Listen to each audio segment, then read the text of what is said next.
Добър вечер, гледате Светът е бизнес в ефира на Bloomberg TV България. Аз съм Ивайло Лаков, а мой гост тази вечер е професор Робърт Филипс, преподавател по политически науки в Американския университет в България. Темата ни е американската политика и какво се случва там. Знаете, безпрецедентно беше отстранен председателя на Камарата на представителите в Конгреса Кевин Маккарти, но за тая кружка има много дълга опашка. Първо искам да ви пусна едно съвсем кратко видео, което да ви потопи в атмосферата на противопоставяне в политиката на Съединените щати във вътрешен план, защото знаете, всичко това рефлектира и в глобален план. И след това ще питам професор Филипс какво точно се случва в щатите. Вижте първо.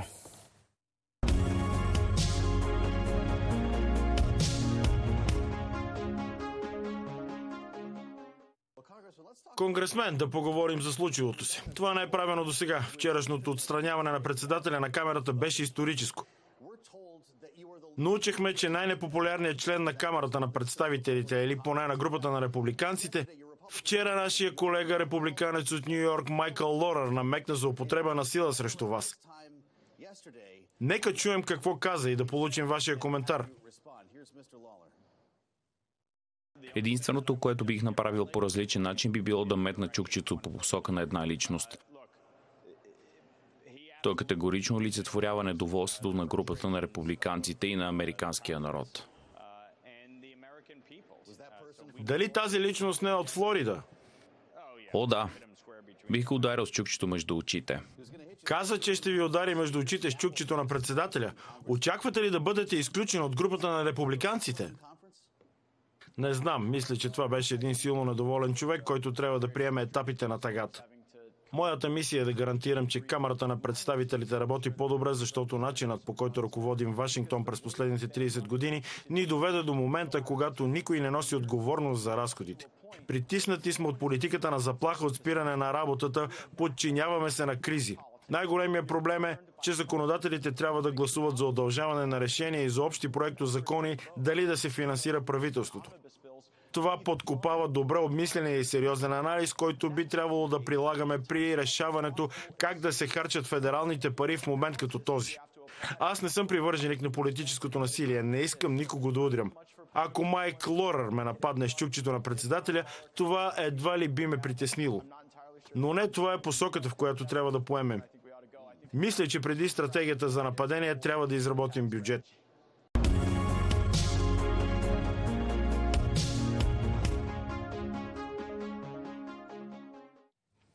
Наистина е гореща ситуацията в Конгреса и така добре дошъл при мен доктор Робърт Филипс, преподавател по политически науки, Американски университет в България. Добре дошли, професор Филипс.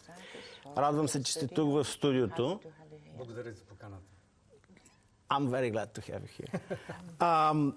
Какво става в Америка? Сега, това първо е, за първи път се отстранява. Това е третия по сила човек в държавата или четвъртия? Защо Кевин Маккарти загуби поста си? Той изгуби поста си, защото е в много странна ситуация в съвременната политика. Преди това имахме ситуация, в която републиканската партия действаше като група. Но българите трябва да знаят, че американските политически партии са по-скоро като коалиции. И републиканската партия е коалиция от три партии. Умерените, консерваторите и крайното дясно. Преди това те имаха лоялност към партията си. Рейган от кои беше? Той беше консерватор.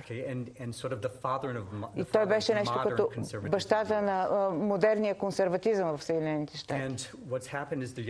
Това, което се случи, е, че избирането на това крайно дясно, те не се интересуват толкова от управлението на страната, отколкото от това да направят своето собствено представление. Дясно екстремните ли са зад Тръмп хората? Да. Не, по-сложно е. Да, те са, но той не е толкова сигурен, че иска да бъде свързван с всички тези хора. Той всъщност не искаше да види да се случва подобно нещо. Защото той осъзнава, че това създава проблем за републиканската партия точно преди изборите. А този републиканец от Флорида, Гетц, дето искат да го замерят с чукче по главата, той каква роля играе? Какъв е той?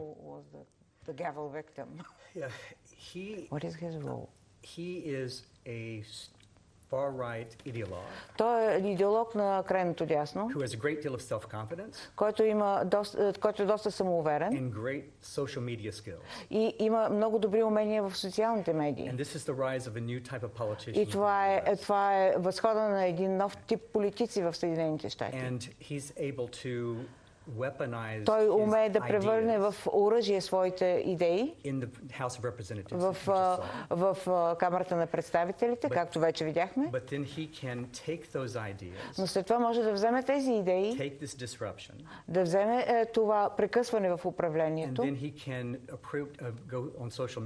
и да отиде в социалните медии, да говори пред подкрепящите го, пред електората си и тогава да поиска пари. Какви пари да поиска? От кого да ги поиска? Това са законно получени пари, които идват от кампании. Той може да отправи апела: аз се боря за вас. Няма да направя компромис, защото се боря за вас. Трябват ми вашите дарения. Дайте ми 10, 15, 20 хиляди долара. До $100. До $100 дарения. От много хора. И парите постъпват. Той ли е в основата на свалянето на Кевин Маккарти? Крайната екстремно десните от републиканците ли свалиха Маккарти? Те гласуваха с демократите ли? Как стана? Защото само 9 гласа беше разликата. Обаче аз бях чел, че има примерно 90 души от републиканците, които са против Маккарти. Само тази много малка група всъщност е проблемът. Защото те са този тип хора и те нямат стимул да са единни с останалите от партията. В миналото партията се групираше заедно и работеше съвместно. Или те са готови да работят и с демократите. 25-30 години по-рано имаше много по-голямо сътрудничество между двете партии. Но Маккарти реши, че това повече не може да бъде така. Че това е червена линия, която не може да бъде пресечена. И това е истинската промяна в американската политика. Какво значи това? Старт на ера на тотална конфронтация. Да, точно така. Преди дори при Рейган, бащата на новия консерватизъм, имаше в голяма степен сътрудничество с демократите. Същото важеше и демократите си сътрудничаха с републиканците. Но сега, като виждаме тази поляризация, става по-трудно за подобно сътрудничество. Американската политика не е готова за този тип конфронтация. Защо ви поканих да водим този разговор и защо вътрешната американска политика е важна за нас?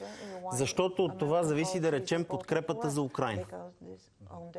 Сега, конкретната причина за свалянето на Маккарти беше, че той постигна сделка с демократите да се отпуснат пари и бюджет, за да може правителството да продължи да работи, да се избегне блокаж на администрацията. В тая сделка обаче отпадна един пакет от няколко милиарда помощи за Украйна.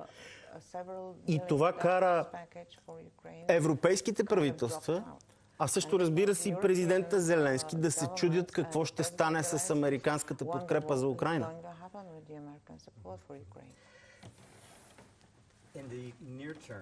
В близко бъдеще, при управлението на президента Байдън, ще има начин да се сключи споразумение. Може би няма да е за толкова голяма сума, колкото преди, но те ще успеят да намерят решение. Има силна подкрепа за Украйна в републиканската партия. Сякаш тези крайно десните и само още няколко други членове на партията, които не са срещу Украйна, но те биха искали тези пари да се използват в Съединените щати. За близко бъдеще, по времето на администрацията на Байдън, ще има решение. Ще отнеме време. Реалният въпрос е какво ще стане, когато има промяна в администрацията. Това е големия въпрос. Чувал съм хора да казват, Тръмп ще спре войната. Обаче спирането на войната от страна на Тръмп може да означава отстъпка към руснаците и да им бъде позволено да задържат териториите, които са окупирали незаконно.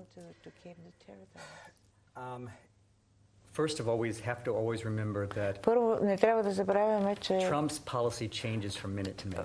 политиката на Тръмп се мени всяка минута.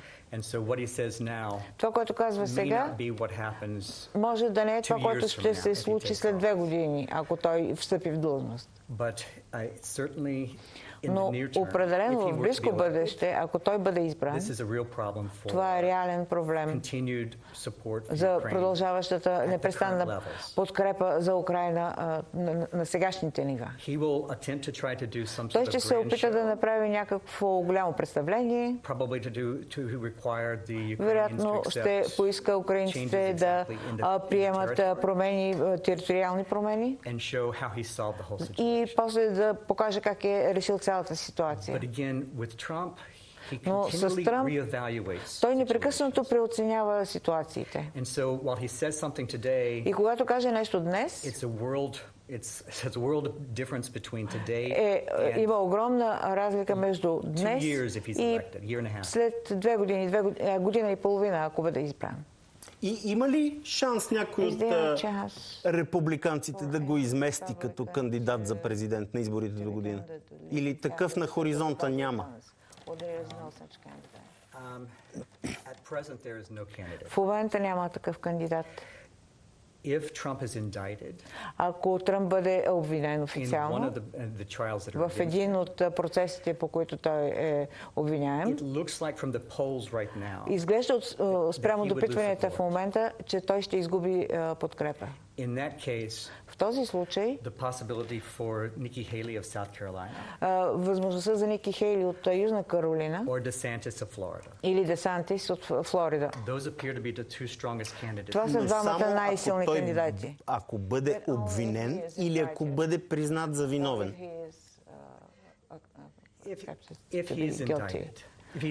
Ако бъде обвинен и бъде установено, че е виновен. Тоест, ако бъде осъден.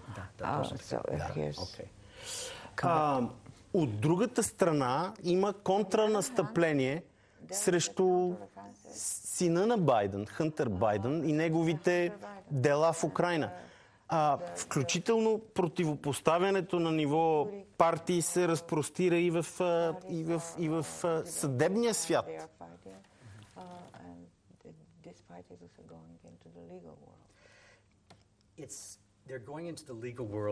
Те навлизат в правния свят, но ефектът от някои от тези дела е всъщност политически. Така че трябва да мислим за това, че случаите могат да имат различна логика, но освен това отгоре стои политическата логика и трябва да гледаме какво се случва с нея. Разследването на Хънтър Байдън много вероятно наистина има основание за дело. Но това, което причинява това по отношение на политиката, е, че показва, ние сме мръсни и те са мръсни. И това изравнява. Тръмп не е чак толкова лош, вижте и другите имат проблеми. И тази стратегия виждаме в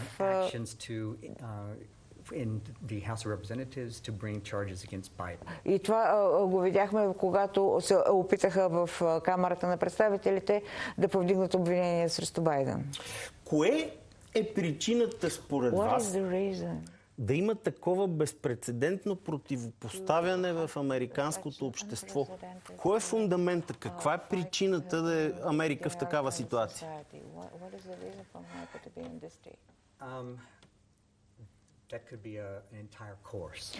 Това е цял курс в университета.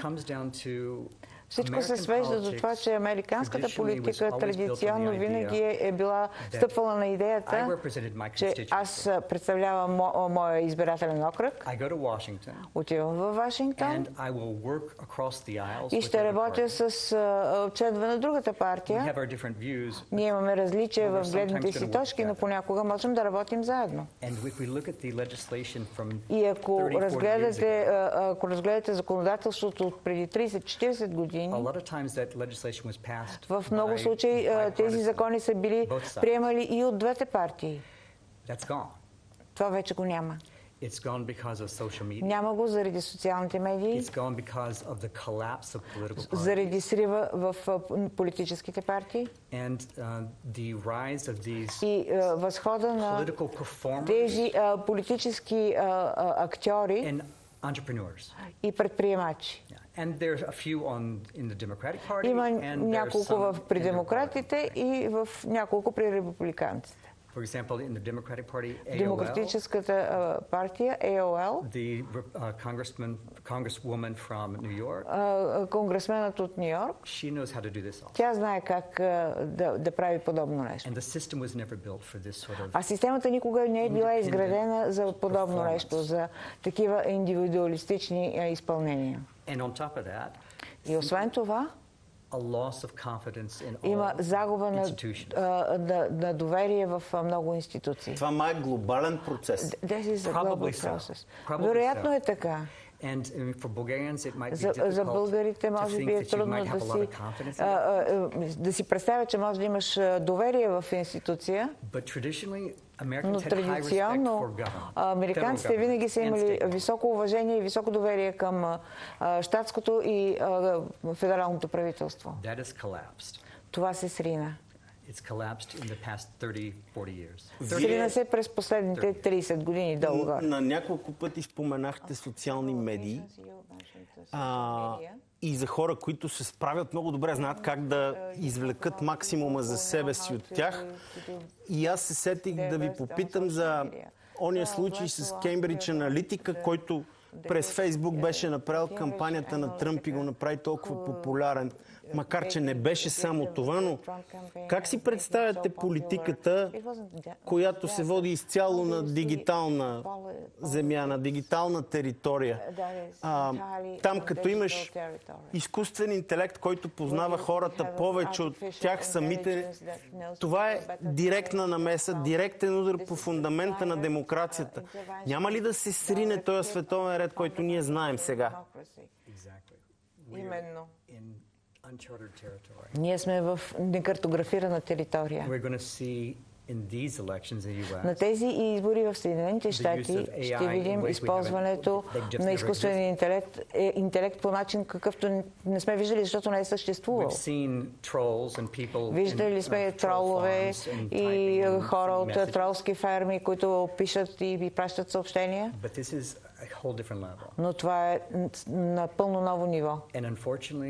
И за съжаление, законодателите по целия свят проспаха решенията по този въпрос. И ще видим ефекта. Вероятно, първият ефект, който ще видим, вероятно ще бъде на американските избори. Руснаците имат добри хакери. Всички имат добри хакери. Ще изпаднем в ситуация, в която не става дума само за хакерство и за тролове, а ще говорим за дипфейк. Дипфейк, който не знае, сигурен съм, че вие, които гледате, знаете, но за всеки случай да кажа. Изкуствен интелект събира лице, изображение с съответния глас и може да направи фалшиво изказване, от която личност си пожелаете да изглежда като истинско говорене. Тоест може да накараш някой да говори неща, които никога не е изричал и това да плъзне по социалните мрежи. Това е дипфейк. Това е. We will probably see deepfakes in these elections. Така че на тези избори вероятно ще видим дипфейк. Да, и в България се появиха няколко в последно време. В България there were several recently. Добре, де, на къде се движи света? Какво правим тогава? What are we doing? That's a good question. Добър въпрос. And it's above my pay level. Но това е много над моята специалност.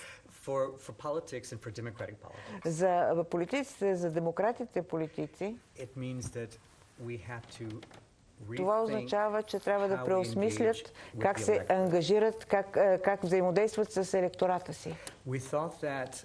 Ние считахме, че използването на социалните медии ще бъде един лесен начин за връзка. Това, което ще трябва да се случи обаче е по-скоро от нещо от миналото, една политика лице в лице. Моля ви на финала ми обяснете още нещо.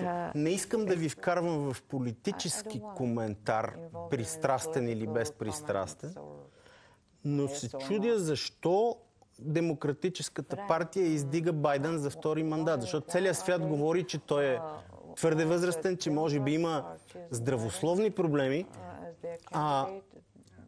Трудно да се повярва, че една от двете най-големи партии в една огромна и силна държава като Съединените щати няма достатъчно кандидати за президент. Същото важи и за Доналд Тръмп от другата страна. Много е странно. Защо е така, се чуди цял свят?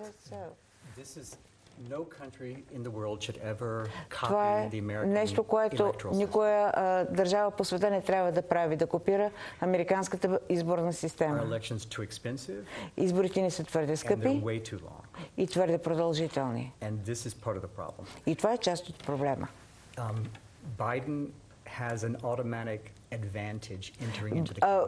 Байдън има автоматически получава едно предимство с влизането си в кампанията.